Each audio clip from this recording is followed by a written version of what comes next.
जी अस्सलाम वालेकुम, आवाज़ साफ आ रही है?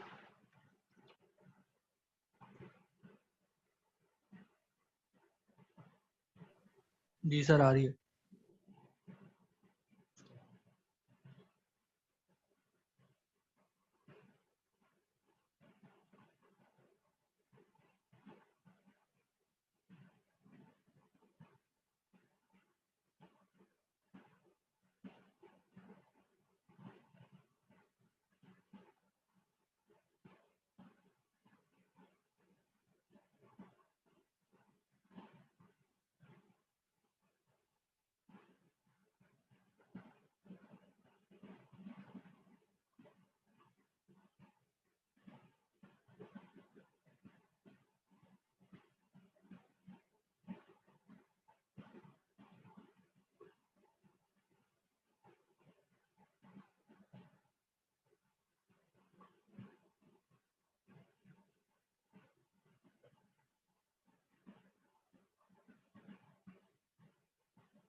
ये एक और एग्जांपल यहाँ पर दी हुई है, ये आप लोग खुद ही देख लेना इसको। एक मैंने आपको करा दी यहाँ पर प्रैक्टिकली, ठीक है। यहाँ पर ये एक हमने कर ली थी ब्रेक से पहले, दूसरी एग्जांपल भी है, ये भी आप देख लेना ताकि वो प्रैक्टिस हो जाए। इसमें भी वही है, अराइवल टाइम भी दिया है, बस टाइम भी दिया है, ठीक है ना। तो P1 ज़ाहिर है पहले चलेगी, 0 पे आ गई है, तो 0 पे पहली P1 चल गई थी, 1 सेकंड चली, 1 सेकंड के बाद जो है वो P2 आ गया, उसका बस टाइम पहले से छोड़ा था तो P2 को दे दिया गया। और P2 ने जो है वो अपने फिर 4 सेकंड चलाने थे, हर सेकंड में चेक होगा, लेकिन ज़ाहिर है इसका टाइम सबसे कम ही है, P2 कंप्लीट हो जाएगा। इस तरह से ये दिखाया गया, जेंट चार्ट भी बना हुआ है और सब चीज़ें नीचे एवरेज वेटिंग टाइम निकाला हुआ है। तो ये दूसरी एग्जांपल यहाँ पर दी हुई है। तो 2 एग्जांपल्स आपके सामने हैं, सही है। एक एग्जांपल मैंने करा दी, ये दूसरी आप लोग देख लीजिए।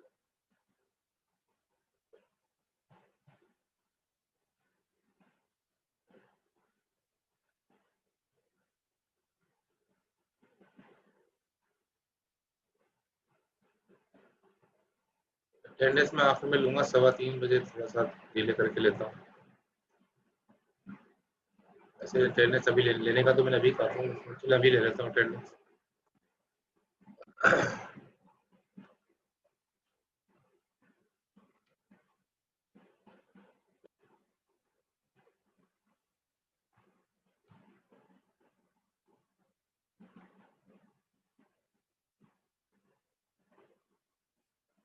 पार्टिसिपेंट 17 नजर आ रहा है, सही।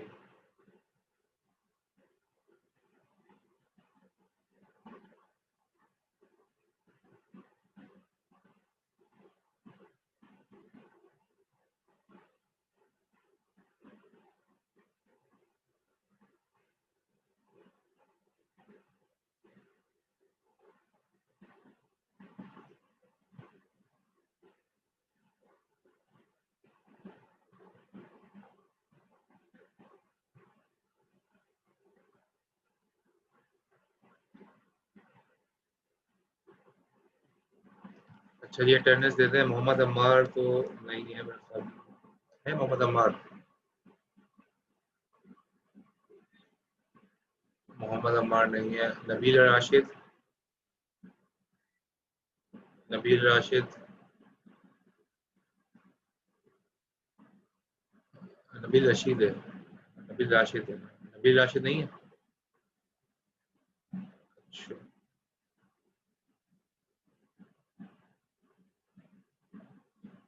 रामिश अहमद,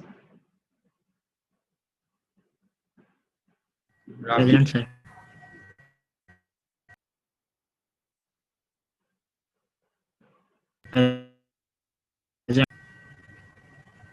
रामिश हो गए। मलिक अदनान, ठीक है, प्रेजेंट है। सैयद अब्दुल हसीब,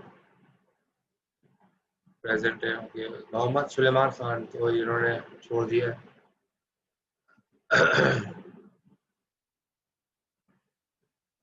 अच्छा, Mohammad Furqan, present sir. Mohammad Mubashir, Bashir, present sir. Mohammad Bashir present है, ठीक है। यस। अच्छा, सबा बतूल, सबा बतूल, सर मेरी प्रेजेंट लगा दें। नबील राशिद, ठीक है। जी sir, thank you. Saba Batool, sir उनकी लाइट का मसला हुआ है।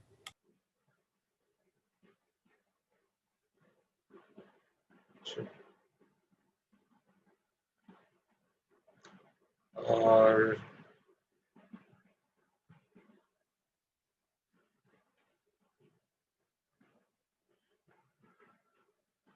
सरीन गुल, ठीक है, प्रेजेंट है। मोहम्मद माज, ओके, प्रेजेंट। मौजम अली खान, ये भी मुझे बताया था, उन्होंने जुम्मा पढ़ने गए।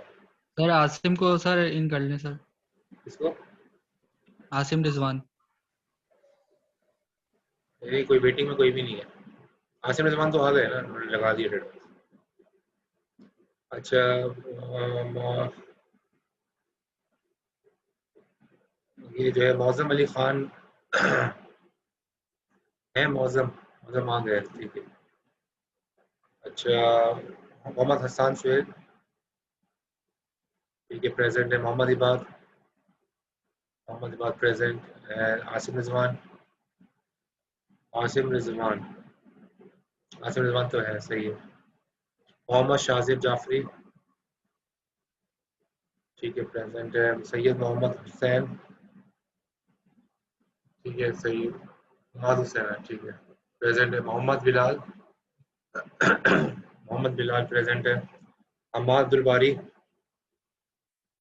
सही है। हाफिज फरजन अहमद प्रेजेंट है। उबैदुल्लाह प्रेजेंट है, ठीक है। वजिया मुईद्दीन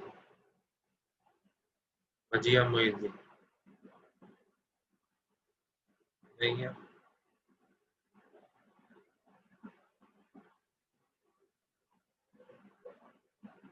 दूसरे हाफ में जो है मोहम्मद अम्मार, रामेश, सबा बतूल, वजिया सर मुईद्दीन जी। सर वजिया बोलिए, मैं थी वो डिस्कनेक्ट हो गया नेट, दोबारा ज्वाइन कर रही हूँ। चले आ जाएंगे तो फिर मैं मार्क कर दूंगा प्रेजेंट। लाइट नहीं है सब आगे, ठीक है। वो आते हैं थोड़ी देर में, तो आज तो क्विज भी है। आगा लारोश, ये मोहम्मद हमजा आ रहे हैं, ठीक है, सही। अच्छा जी, आगे चलते हैं।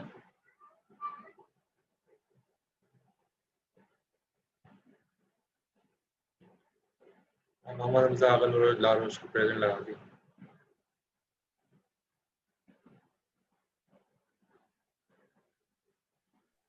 यस सर, सर मैं प्रेजेंट सही।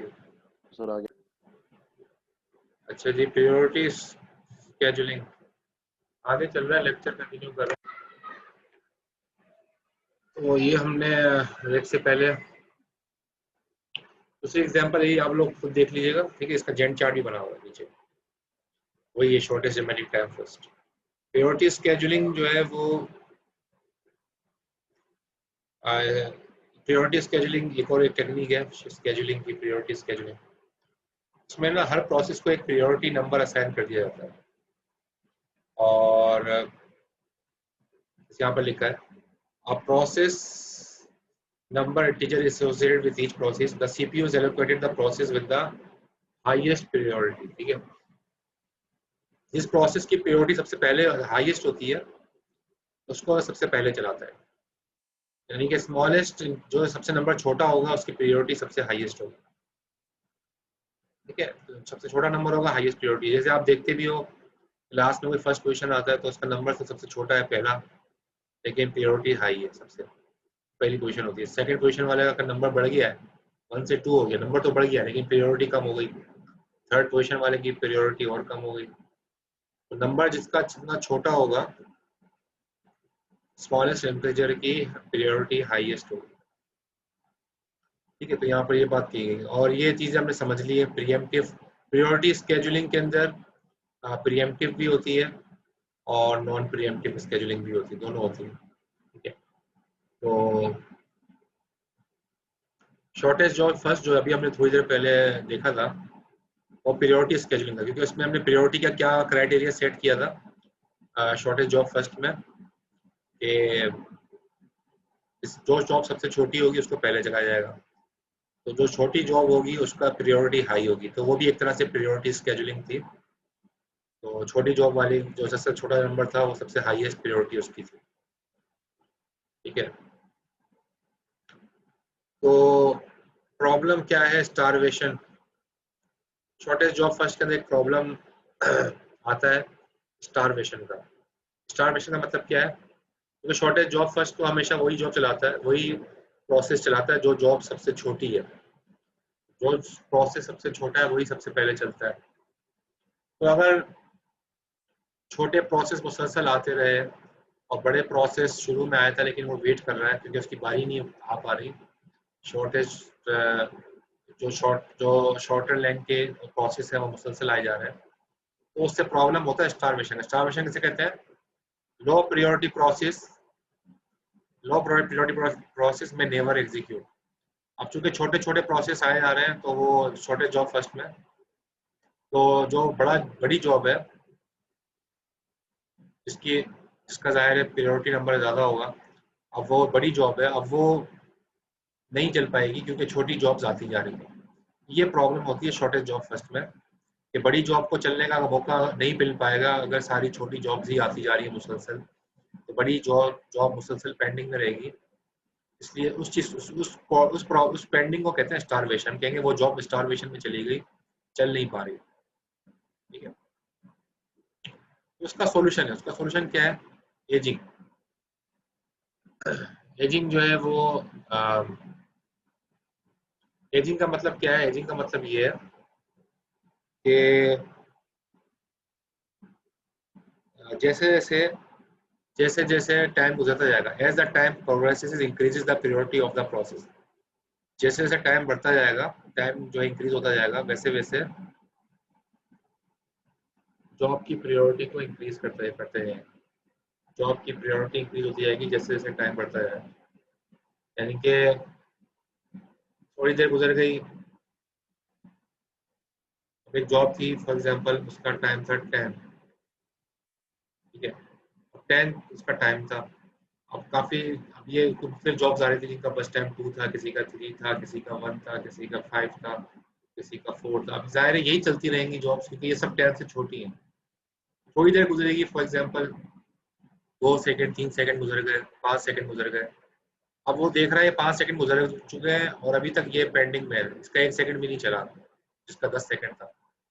उसको मौका दे दिया जाएगा कि भाई इसकी प्रायोरिटी हाई कर दो, इसकी प्रायोरिटी हाई कर दी जाएगी थोड़ी सी। ठीक है, और यानी कि उसका प्रायोरिटी समझे, प्रायोरिटी नंबर है सबके, इसके प्रायोरिटी नंबर जो है 10 से 9 कर दिया जाएगा, 10 से 9 कर दिया जाएगा, जिससे सभा बतुल की प्रेजेंट मार्क कर दी मैंने सही। तो 10 से जो है वो 9 हो जाएगा क्योंकि थोड़ी देर गुजर चुकी है। थोड़ी देर और गुजर जाएगी, 5 सेकंड और गुजरेंगे, तब भी अगर ये नहीं चल पाया तो 9 से इसको 8 कर दिया जाएगा। यानी कि आहिस्ता आहिस्ता इसकी प्रायोरिटी थोड़ी बढ़ाते रहेंगे हत्ता कि ये चल जाए। ठीक है, छोटा इसके प्रायोरिटी नंबर करें ताकि ये चल जाए, ऐसा ना हो ये स्टारवेशन में चला जाए। तो स्टारवेशन में जो जॉब चली जाती है उसका प्रॉब्लम एजिंग है। एजिंग किसे कहते हैं कि थोड़ा सा टाइम गुजरने के बाद अगर वो जॉब नहीं चल पा रही किसी वजह से, उसका प्रायोरिटी नंबर इंक्रीज कर दिया जाता है। इंक्रीज का मतलब है कि यहाँ पर नंबर तो छोटा हो रहा है लेकिन प्रायोरिटी इंक्रीज हो गई। नंबर तो छोटा है, 8 छोटा है, लेकिन 8 की प्रायोरिटी ज्यादा है 10 से। तो इसमें ये बात समझ में आ गई कि क्वेश्चन तो नहीं है इस चीज में? स्टारवेशन किसे कहते हैं, एजिंग किसे कहते हैं?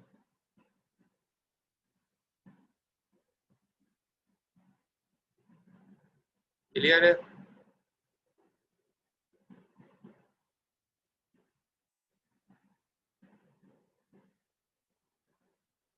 कोई 3:15 बजे लेंगे इंशाल्लाह क्विज, आधे घंटे बाद तकरीबन।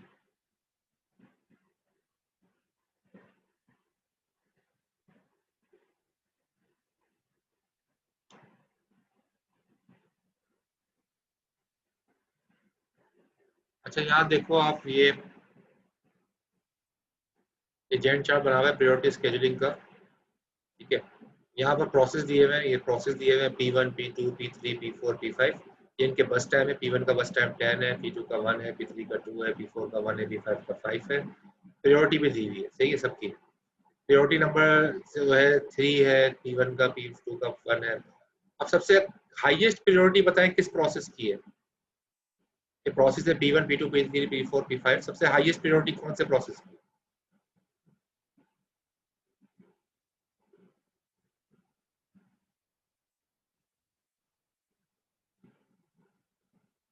P1, नवाज ने कहा P1, इन्होंने कहा P4, दोनों गलत है आपके। नवाज P1 भी गलत बताया आपने, P4 भी गलत बताया। हाईएस्ट प्रायोरिटी कौन से प्रोसेस की? P2, अब सही बताया नवाज आपने, तीसरे अटैम्प्ट पे सही बताया। P2, P2 की प्रायोरिटी सबसे हाईएस्ट है। क्यों सबसे हाईएस्ट है? P2 का जो नंबर है, प्रायोरिटी नंबर, वो सबसे छोटा है, 1। तो शायद सबसे हाईएस्ट प्रायोरिटी P2 की होगी, बाकी तो सबकी ज्यादा है। हम बस टाइम नहीं देख रहे हैं, हम प्रायोरिटी नंबर देख रहे हैं। प्रायोरिटी नंबर जिसका सबसे कम है उसको हाईएस्ट प्रायोरिटी है। बस टाइम हो सकता है इसका ज्यादा होता कम होता, मुझसे कंसर्न नहीं थे, हम प्रायोरिटी नंबर से कंसर्न है। यहाँ पे प्रायोरिटी शेड्यूलिंग हो रही है। अच्छा, तो हमने P2 को पहले चला दो। P2 पहले चल गया 0 से लेके 1 तक, 1 सेकंड चल गया, क्योंकि इसका बस टाइम 1 सेकंड ही था। लेकिन 1 सेकंड के ऊपर आके, अब चूंकि यहाँ पर अराइवल टाइम नहीं दिया हुआ, तो हमने वो चेक हर सेकंड पे चेक करने की जरूरत नहीं है, बल्कि हम जाहिर है वो प्रायोरिटी की बिहाफ पे ही जो है फैसला करेंगे। अब P2 जो है वो, यानी कि दूसरे लफ्जों में आप ये समझ लो, ये जो शेड्यूलिंग है ये नॉन प्रीएम्प्टिव है, ठीक है। अब जो प्रोसेस होगा वो जाहिर है कंप्लीट होगा। अच्छा, इसके बाद P2 से बाद किसका नंबर आएगा, कौन सी प्रायोरिटी उसके बाद हाईएस्ट है P2 के बाद? जी, P5, हाँ ये सही बताया, P5। ये P5 की प्रायोरिटी है, नंबर है 2, तो इसकी प्रायोरिटी जो है सेकंड हाईएस्ट यही है। तो P5 को हम स्केड्यूल करेंगे, और P5 का बस टाइम कितना है, 5। तो जाहिर है 1 से स्टार्ट होगा, क्योंकि 1 से हो चुका था पहले, तो 1 से स्टार्ट होगा और 6 तक जाएगा, तो ये 5 पूरा हो गया। तो P5 जो है वो अपना काम कर लेगा 1 से 6 के दरमियान। फिर उसके बाद थर्ड पे कौन सी है हाईएस्ट प्रायोरिटी? P1, सही बताया, P1 है। और P1 का बस टाइम कितना है, 10। तो 6 से लेके 16 तक ये 10 मुकम्मल हो गया, P1 एग्जीक्यूट हो गया।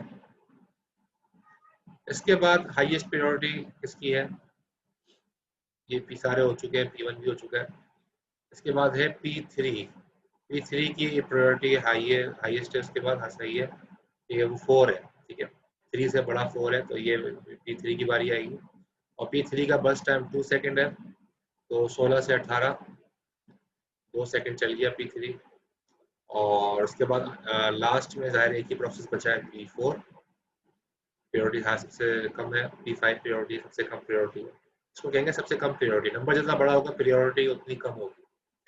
सबसे कम प्रायोरिटी P4 की है, और इसका बस टाइम 1 है, तो P4 चलेगा 18 से लेकर 19 तक, ठीक है। तो इस तरह से ये प्रायोरिटी स्केड्यूलिंग की है, उसका जेंट चार्ट बनाया, फिर उसका एवरेज वेटिंग टाइम निकाल लिया 8.2 मिली सेकेंड। तो समझ में आ गया, क्लियर है?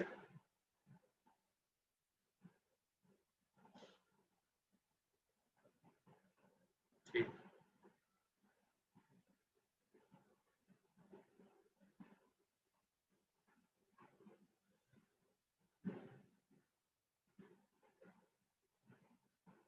अगला स्केड्यूलिंग एल्गोरिथम पढ़ते हैं, राउंड रॉबिन।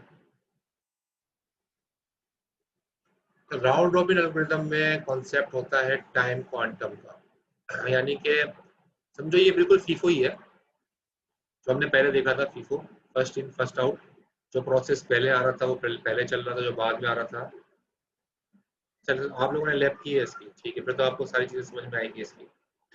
तो अच्छा, लैब में आपने क्या किया है, थोड़ा माइक को अनम्यूट करके बताएंगे? राउंड रॉबिन को कैसे, क्या इम्प्लीमेंटेशन की है इसकी? C++ में की है इम्प्लीमेंटेशन? यस सर, सी पे की थी इसकी। अच्छा, एक क्वेश्चन था उसमें, वो करना था, एल्गोरिथम चलाना था, इसका अराइविंग टाइम बताना था डिफरेंस में। अच्छा सही है।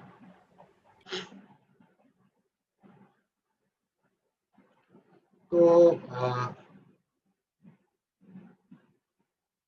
राउंड राउंड रॉबिन एक्चुअली बिल्कुल फीफो का ही एक मॉडिफाइड वर्जन है।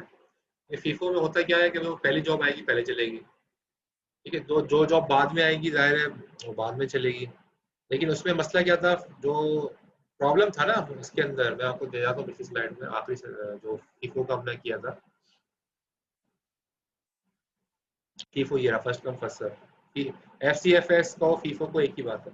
इसका जो प्रॉब्लम क्या था कि जो अगर शुरू में बड़ी प्रोसेस आ गया, सारे दूसरे जो प्रोसेस थे वो पेंडिंग में चले जाते थे और एवरेज वेटिंग टाइम जो है बढ़ जाता था।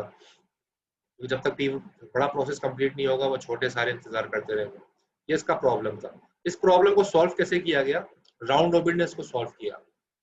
राउंड रॉबिन ने क्या कहा कि ये है तो फीफो की तरह ही काम करता है, बिल्कुल FCFS की तरह ही काम करता है, फीफो की तरह, लेकिन इसमें कॉन्सेप्ट दे दिया टाइम क्वांटम का।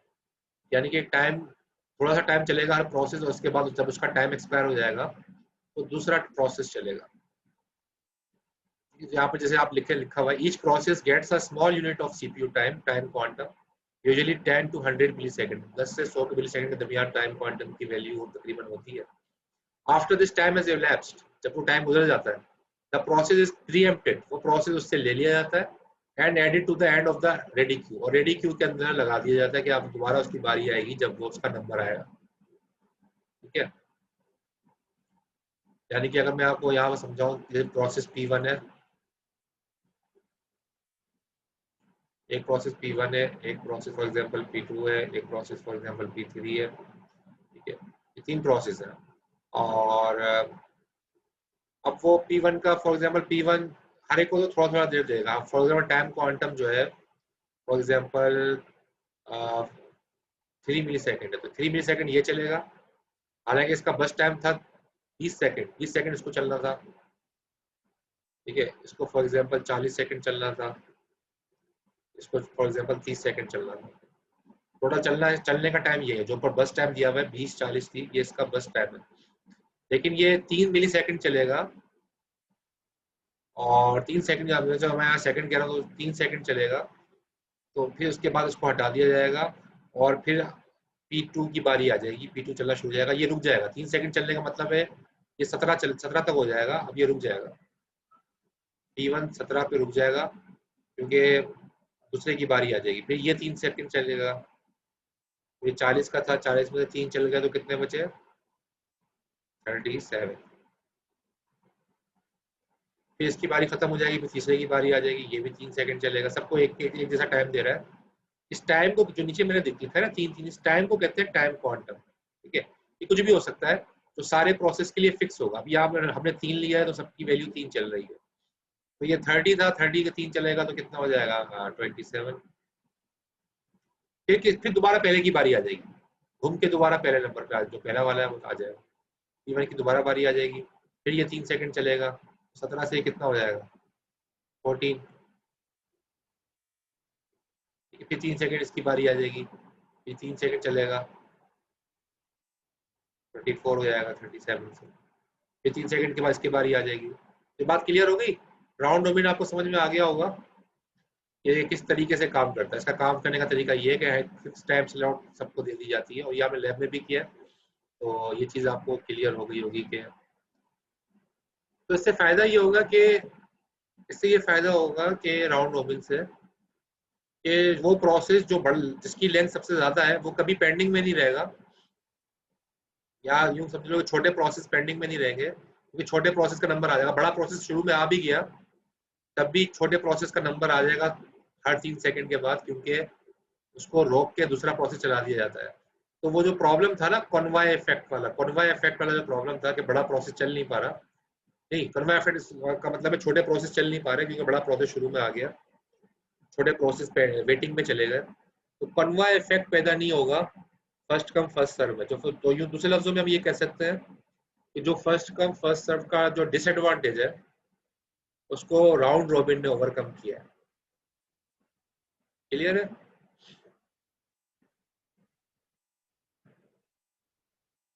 अब हम आगे इसका एग्जांपल भी देख लेते हैं। ये एग्जांपल आ गई। तो P1 P2 P3, P1 का बस टाइम ये वही एग्जांपल है 24 सेकंड, P1 का बस टाइम 24 सेकंड, P2 का 3, P3 का 3। तो ये राउंड रॉबिन जो है ना प्रीएम्प्टिव है। प्रीएम्प्टिव का मतलब यह है कि रिसोर्सेज लेके दूसरे को दे दी जाती है। First come first serve preemptive नहीं है, वो नॉन प्रीएम्प्टिव है, क्योंकि वहां तो जब तक पहला प्रोसेस कंप्लीट नहीं हो जाता दूसरा प्रोसेस चल नहीं सकता। वहां रिसोर्सेज छीनी नहीं जाती, लेकिन यहाँ रिसोर्सेज छीन ली जाती, जिसकी वजह से हम कहते हैं round robin is a pre-emptive algorithm. Round robin is a pre-emptive scheduling algorithm. अब यहाँ देखो ये 24 मिली सेकेंड P1 का टाइम है, P1 चला। अच्छा, अब इसके अंदर क्वांटम की वैल्यू कितनी दी हुई है? क्वांटम की वैल्यू दी हुई है इसमें 4। तो P1 चला, P1 जाहिर है शुरू में आगे था, 24 सेकंड इसको चलना है, लेकिन ये चलेगा कितने सेकंड? 4 सेकंड, क्योंकि क्वांटम पूरा हो गया। टाइम स्लाइस भी कहते हैं उसको, क्वांटम भी कहते हैं। तो टाइम स्लाइस को कंप्लीट हो गया, या क्वांटम वैल्यू कंप्लीट हो गई। 4 सेकंड के बाद दूसरा प्रोसेस की बारी आ जाएगी P2। अब P2 कितने सेकंड? इसका टाइम क्वांटम इसका भी 4 है, लेकिन इसका बस टाइम कितना है P2 का बस टाइम कितना है? 3। ये प्रॉब्लम आ गया कि वर्ड में शायद बार बार लेना है।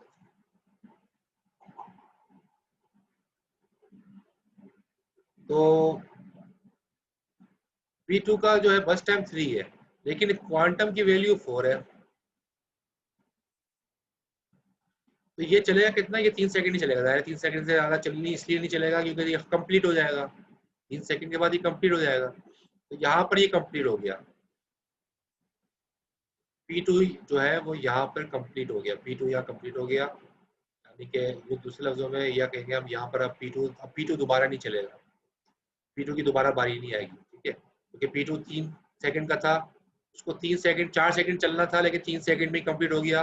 तो 4 से 7 तक 3 सेकंड बनते हैं, और 7 के बाद ये अब किसको दे देगा? बारी आ जाएगी P3 की। तो 4 सेकंड पूरे नहीं किए इसने, क्योंकि 3 सेकंड में कंप्लीट हो गया। तो 7वें सेकंड के ऊपर P3 की बारी आ जाएगी, और P3 का बस टाइम भी 3 है, तो वो 7 से चलेगा 10 तक। हालांकि इसको भी चार इसका भी टाइम क्वांटम 4 था, लेकिन चूंकि इसका बस टाइम कम था 3, तो 3 तक ही चलेगा, 7 से 10 तक।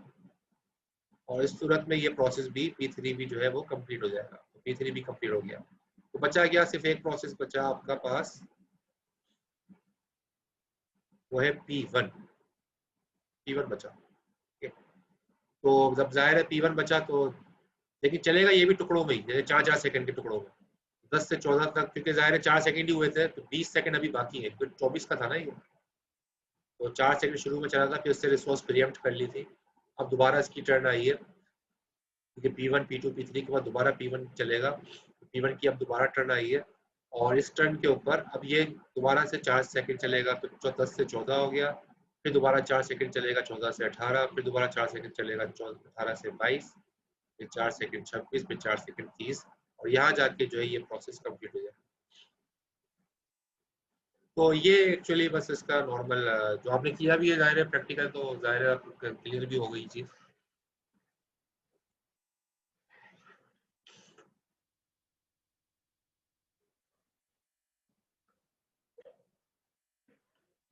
तो यहाँ पर लिखा है typically higher average turn around than shortage job first. ठीक है, शॉर्टेज जॉब फर्स्ट इसका टर्न अराउंड टाइम ज्यादा है, लेकिन जो है क्योंकि बार बार जो है ना टर्न अराउंड टाइम क्यों ज्यादा है, क्योंकि बार बार जाहिर है थोड़े थोड़े सेकंड के बाद प्रोसेस छीन लिया जाता है, या रिसोर्सेज छीन ली जाती है प्रोसेस से, तो टर्न अराउंड टाइम बढ़ जाता है। तो शॉर्टेज जॉब फर्स्ट से तो इसका टर्न अराउंड टाइम ज्यादा है, लेकिन इसका रेस्पॉन्स अच्छा है, क्योंकि इसके अंदर तक हर प्रोसेस की बारी जो है ना तकरीबन समझो एक इक्वल हिस्सा मिलता है सबको चलने के लिए। हर प्रोसेस इक्वली जो है वो कंट्रीब्यूट करता है। अब इसमें दो बातें हैं, क्यू का मतलब या क्वांटम है। ठीक है, क्वांटम की वैल्यू अगर बहुत ज्यादा लार्ज होगी, लेकिन यहाँ लिखा है क्वांटम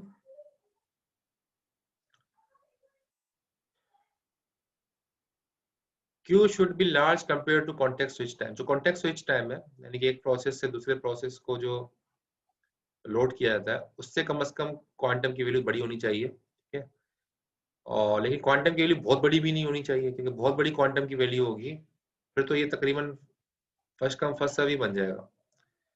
तो quantum usually 10 millisecond to 100, 10 से 100 मिली सेकेंड के दरमियान वैल्यू जो है कॉन्टेक्स्ट क्वांटम की वैल्यू तकरीबन होती है।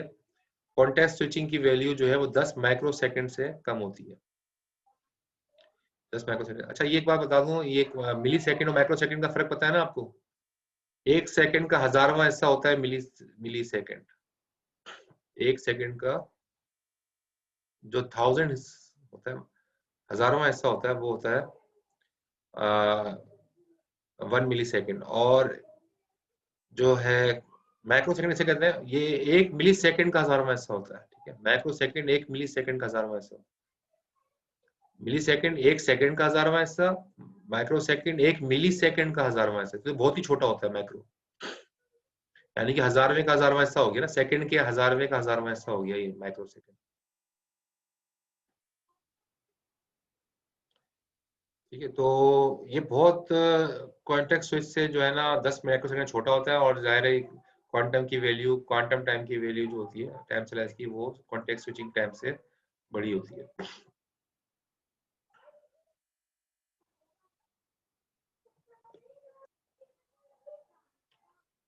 चलिए ओके कर देते हैं इनको।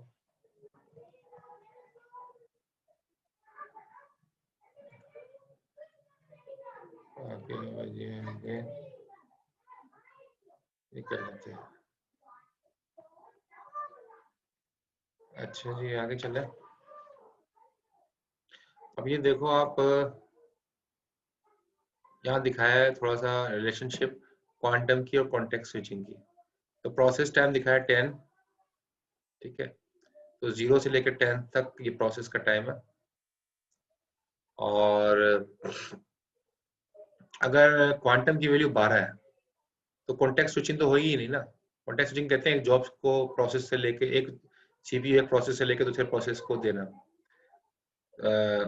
तो एक प्रोसेस कंट्रोल ब्लॉक से दूसरे प्रोसेस कंट्रोल पे आना, ठीक है, तो वो कॉन्टेक्स्ट स्विचिंग तो हुई नहीं, क्योंकि क्वांटम की वैल्यू 12 थी। 12 सेकंड अभी पूरे नहीं हुए कि 10 सेकंड जो इसका टाइम था प्रोसेस के कंप्लीट होने का, वो पहले कंप्लीट हो गई जॉब, और कॉन्टेक्स्ट स्विचिंग की नौबत ही नहीं आई फिर दूसरा प्रोसेस को लोड करते, क्योंकि 12 खत्म होता फिर दूसरे को लोड करते, वो 10 में ही खत्म हो गया। तो एक मरतबा अभी कॉन्टेक्स्ट स्विचिंग नहीं हुई, तो यहाँ पर लिखा है 0। ठीक है, अब देखो यहाँ पर सेकंड में क्या दिखाया है इस प्रोसेस की, जो दूसरा प्रोसेस ये है, इसमें आप देखो ये इसके अंदर क्वांटम की वैल्यू कम कर दी गई। वही प्रोसेस है 10 सेकंड वाला ही, ठीक है, लेकिन इसमें क्वांटम की वैल्यू कम कर दी गई। अब कर दी गई क्वांटम की वैल्यू 6। तो इसमें कॉन्टेक्स्ट स्विचिंग कितनी मरतबा होगी? एक मरतबा। देखो पहले पहले फर्स्ट टाइम यही होगी, यानी कि फॉर एग्जांपल अगर ये P1 था और ये P2 हो जाएगा, कॉन्टेक्स्ट स्विचिंग जो है वो एक मरतबा होगी। ठीक है, ये P1, ये भी P1 ही है, एक ही प्रोसेस का दिखा रहा है, लेकिन ये कॉन्टेक्स्ट स्विचिंग एक ही बार होगी। कॉन्टेक्स्ट स्विचिंग एक बार होगी, क्योंकि 6 है, ठीक है, एक बार होगी और 6 के बाद दोबारा से जो है वो 10 पे कंप्लीट हो जाएगा। लेकिन अगर क्वांटम की वैल्यू बहुत छोटी कर दी 1, अब जाहिर है 10 तक जो है कॉन्टेक्स्ट स्विचिंग कितनी मरतबा होगी? एक ही कॉन्टेक्स्ट स्विच, यहाँ पर कॉन्टेक्स्ट स्विचिंग हुई, यहाँ पर कॉन्टेक्स्ट स्विचिंग हुई, यहाँ पर कॉन्टेक्स्ट स्विचिंग कितनी मरतबा होगी? 9 मरतबा। कॉन्टेक्स्ट स्विचिंग जो है यहाँ 9 मरतबा होगी। तो यहाँ पर ये दिखाया गया है कि क्वांटम की वैल्यू जितनी छोटी होगी कॉन्टेक्स्ट स्विचिंग उतनी ज्यादा होगी, क्वांटम की वैल्यू जितनी बड़ी होगी कॉन्टेक्स्ट स्विचिंग उतनी कम होगी। तो कॉन्टेक्स्ट स्विचिंग से कम टाइम नहीं होना चाहिए, क्वांटम का कॉन्टेक्स्ट स्विचिंग से ज्यादा ही होना चाहिए। और मतलब कि कॉन्टेक्स्ट स्विचिंग जो है जितनी हमें कॉन्टेक्स्ट स्विचिंग का बहुत ज्यादा होना भी अच्छा नहीं है, ठीक है, यानी कि क्वांटम की वैल्यू बहुत छोटी हो जाए तो उससे कॉन्टेक्स्ट स्विचिंग टाइम बढ़ जाएगा, कॉन्टेक्स्ट स्विचिंग बार बार होगी, जिसकी वजह से एक तरह से सीपीयू पे बर्डन आ जाएगा, बार बार जो है एक प्रोसेस को छोड़कर दूसरे प्रोसेस को लोड करेगा बार बार। तो बहुत छोटी वैल्यू भी नहीं होनी चाहिए क्वांटम की, बहुत बड़ी वैल्यू भी नहीं होनी चाहिए। आगे इसका आएगा, इस बारे में बात होगी आगे इसमें अगली स्लाइड में। ठीक है, तो ये तो बहरहाल ये ग्राफ में छोड़ दे इसको। अच्छा यहाँ कंप्लीट कर दिया इसने, ये बात लिखी भी थी कहीं, मेरे ख्याल में स्लाइड वो डिलीट हो गई। तो क्वांटम की वैल्यू जितनी इतनी छोटी भी ना हो ठीक है, कि वो ये कॉन्टेक्स्ट स्विचिंग का बर्डन बढ़ जाए और क्वांटम की वैल्यू इतनी बड़ी भी ना हो कि वो फर्स्ट कम फर्स्ट सर्व बन जाए। ठीक है, ज़्यादा फर्स्ट कम फर्स्ट सर्व ही हो जाएगा ना फिर। क्वांटम की वो ज़्यादा होगी तो पहली जॉब का टाइम स्लाइस ही खत्म नहीं होगा, वो जॉब ही खत्म हो जाएगी, फिर दूसरी जॉब शुरू हो जाएगी, उसका भी टाइम स्लाइस खत्म नहीं होगा, वो जॉब ही खत्म हो जाएगी। तो टाइम क्वांटम अगर बहुत बड़ा होगा तो वो actually first come first serve ही बन जाएगा, तो जो ड्रॉबैक था वो दोबारा आ जाएगा फर्स्ट कम फर्स्ट सर्व। इस टाइम क्वांटम ऐसा होना चाहिए कि ना बहुत ज़्यादा छोटा हो वैल्यू, ना बहुत ज़्यादा बड़ी हो। तो यहाँ आपका जो हमारा जो है चैप्टर कंप्लीट हो गया। ठीक है, और ये हमने थोड़े से इसमें 4 एल्गोरिदम हमने शेड्यूलिंग के पढ़े, FCFS और शॉर्टेज ऑफ फर्स्ट, बल्कि 5 पढ़ लिए। प्रियोरिटी शेड्यूल, ये एक तो पढ़ा हमने, FCFS पढ़ लिया, एक शॉर्टेज ऑफ फर्स्ट पढ़ लिया, और एक हमने पढ़ लिया शॉर्टेस्ट रिमेनिंग टाइम फर्स्ट, और हमने पढ़ लिया प्रियोरिटी स्केड्यूलिंग ये वाला, और हमने पढ़ लिया राउंड रॉबिन। ठीक है, तो 5 हो गए, 5 स्केड्यूलिंग एल्गोरिदम हो गए। यहाँ ये चैप्टर कंप्लीट। ठीक है,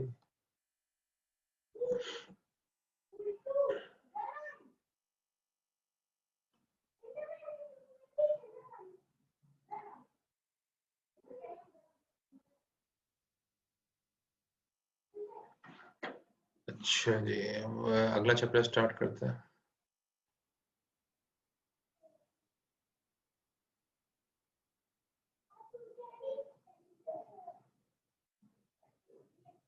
मीटिंग का टाइम खत्म होने वाला है तो दोबारा मीटिंग शुरू करते हैं।